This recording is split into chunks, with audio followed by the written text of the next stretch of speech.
The accountability series Jumedi Brano ekoso e wo man gan mo ampanimfo bebu nkunta e de chia de hye no pempen so a o man no ene asoye ko asampanimfo no eye adwuma wo mu no obebu hu nkunta e de chire na de asoye wo hwe nyina ma hode hu nsem so pani oda wan no onuyanfo John Abdullah Jinapo eji edwa oni Ghana fo twetwe nkomo efa nkane adundum ahodo a ekoso wo man mu. These challenges have become a two-pronged challenge. The first is the unfortunate incident that just occurred over the weekend. The second is the technical challenges we faced based on the obsolete equipment, overloaded transformers, and transformers that have been failing. But notwithstanding these challenges, the overall trajectory of the power sector remains strong, progressive.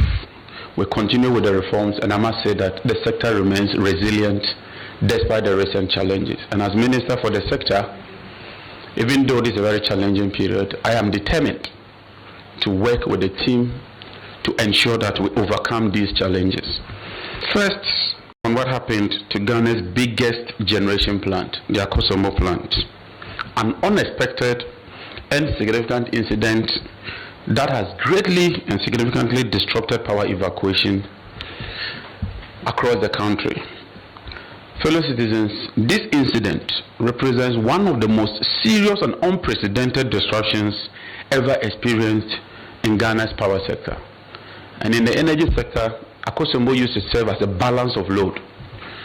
And so hitherto, all of us even believe that once you lose Akosombo, then you lose the entire nation.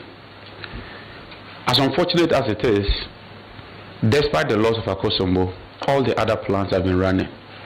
But it leaves a major deficit. The fire incident severely damaged the control room responsible for power evacuation. Because when they generate the power from the thermal plant, from the hydro plant, it has to go to the control room first. Then the control room takes the power through the switchyard and distributes it. And so when you lose the control room, it means that on the spur of the moment, you cannot evacuate any power, thereby crippling the critical component of the transmission system, leaving over 1,000 megawatts of power stranded at Akosombo.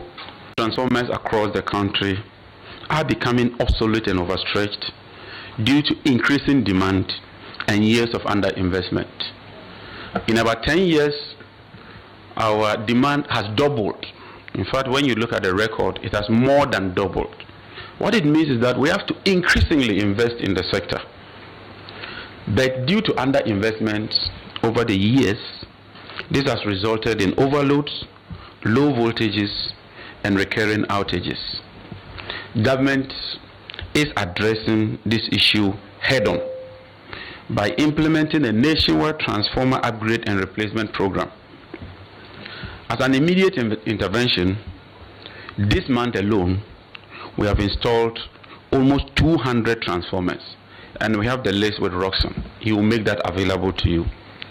In Tamale, on the day of the incident, I personally visited Tamale, and we have the list of all the areas that these transformers have been installed. This week, we intend to deploy another 140 of these transformers.